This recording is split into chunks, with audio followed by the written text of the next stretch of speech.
Hello, little Timmies. And today, the Cleveland Cavaliers and the Indiana Pacers just made a trade. And before we get into that, don't forget to like and subscribe. I heard that the subscribe button, once you press it, can turn into different colors, like blue, orange, yellow, maybe even green. So comment down below what your color is, and let's get right into the video. Okay, so the Indiana Pacers traded Caris LeVert and a second-round pick for Ricky Rubio, 2 second-round picks, and 1 first-round pick. One of the second-round picks is from the Houston Rockets, so it's going to be like the 31st pick. So it's practically a first.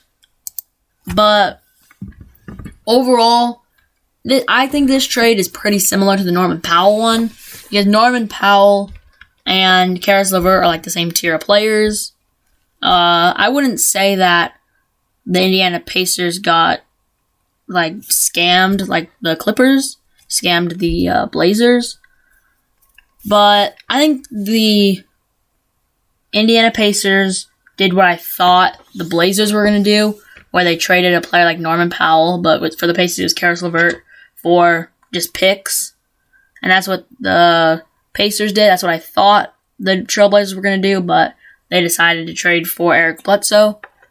But I do like this trade for both sides. The Indiana Pacers wanted to go young, so getting some picks for Caris LeVert isn't all that bad. For the Cleveland Cavaliers, this is really good because Caris LeVert went to high school in Ohio, so now he's going back. And the Cavs are currently 32-21. They're 4th in the East right now. They're a half a game back from Milwaukee because they just beat the Blazers.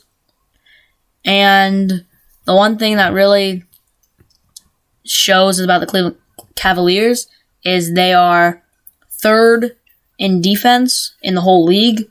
And I don't really think that will change with Caris LeVert. I don't think it'll necessarily go down or up. But I do think that he will help offensively. And I think this will really boost his team to the next level. And Caris LeVert is averaging 19 points, 4 rebounds, and 4.5 assists, which is really good, especially when the Cleveland Cavaliers are technically a contender now. So he's just going to be contributing to a contender now. Caris LeVert, he was on the Brooklyn Nets, and he got traded to the Indiana Pacers, and now he's been traded to the Cleveland Cavaliers. And we'll see what he can do there. But, yeah, Caris LeVert, his contract is up in 2 years. So after this year, he's going to have 1 year left. I'm guessing that the Cavaliers would want to re-sign him because they just got him. They're for sure going to re-sign they're for sure going to re-sign Darius Garland, and they already re-signed Jared Allen. But I don't really know what this means for Colin Sexton, just because him and Darius Garland were the point guard and shooting guard, and now they basically kind of just replaced him with Caris LeVert. So we'll see what's going to happen there. Colin Sexton, he's out for the whole year, though, with the injury. But, yeah, this team's been really good without him. So I'm pretty sure the Cavaliers will just trade him, maybe even let him walk. But, yeah, it does suck for Colin Sexton just because this year he would have been able to get paid a lot of money.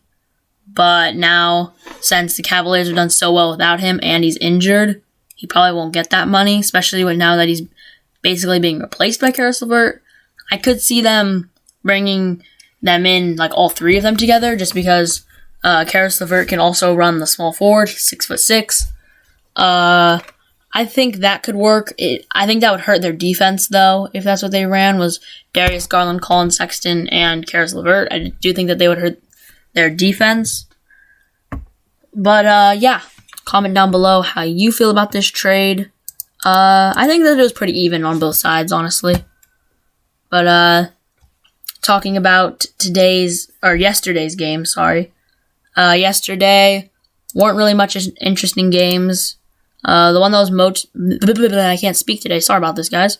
The most interesting game was probably the Lakers versus the New York Knicks. This game went to overtime. The Lakers won 122 to 115. LeBron James had 29 points. Anthony Davis had 28 points. And Malik Monk had 29 points. Anthony Davis, 17 rebounds. LeBron James had his 29-point triple-double with 10 assists and 13 rebounds. And, yeah, I think with this team, all of them there, they're pretty good with, like, LeBron and AD at least, because Russell Westbrook, in 30 minutes played, he went 1 for 10 from the field, 0 for 3 from 3, and he only had 5 points. So, I don't really think that Russell Westbrook... this was an off night for Russell Westbrook, but I don't think that he's really that good anymore, just because when he first started the season, he wasn't doing that well. Anthony Davis also wasn't doing well. So, with me, I gave Russell Westbrook time just because I wasn't a Lakers fan, and I was like, oh, he'll get better. But he hasn't gotten better, so I'm not sure what the whole deal is with him. Anthony Davis, 4 blocks this game as well. 3 steals. Anthony Davis, he's going to lift this team's defense because their defense was really bad this season. But now that AD's back and healthy, I think that he'll help with that. And on the New York Knicks side of things, RJ Barrett had 36 points, which was a career high. Julius Randle had 32, so a good game from Julius Randle. He did take a lot of shots, same with RJ Barrett. RJ Barrett was 13 for 28, 4 for 10 from 3. Evan Fournier, 15 points, decent night. And then Kemba Walker, in 23 minutes, only got 7 points, which is disappointing, but if he would have contributed more, I think they would have done better, but he basically did what Russell Westbrook did. So, yeah, this was the only interesting games. The games for today are the Indiana Pacers versus the Cleveland Cavaliers, and they just traded for Caris LeVert, so that's funny. And then the Boston Celtics versus the Orlando Magic, the Atlanta Hawks versus the Dallas Mavericks, New Orleans Pelicans versus Houston Rockets, Milwaukee Bucks versus the LA Clippers, and then the 76ers just played the Bulls, and the 76ers won 119 to 108. The Detroit Pistons played the Minnesota Timberwolves, and Minnesota Timberwolves won that game 118 to 105. And then Brooklyn played against Denver, and Denver won 124 to 104. So those are all of the games for today. The ones I would say to look to watch, probably Dallas Mavericks versus the Atlanta Hawks. I'll see how long this takes for me to edit and stuff, but currently it's halftime. The Dallas Mavericks are winning 54 to 50. Yeah, I just wanted to talk about the games. In some of the videos that aren't as long, I think I'm going to start talking about the games at the end. But, yeah. Don't forget to like and subscribe. And, I'll see y'all next time. Bye.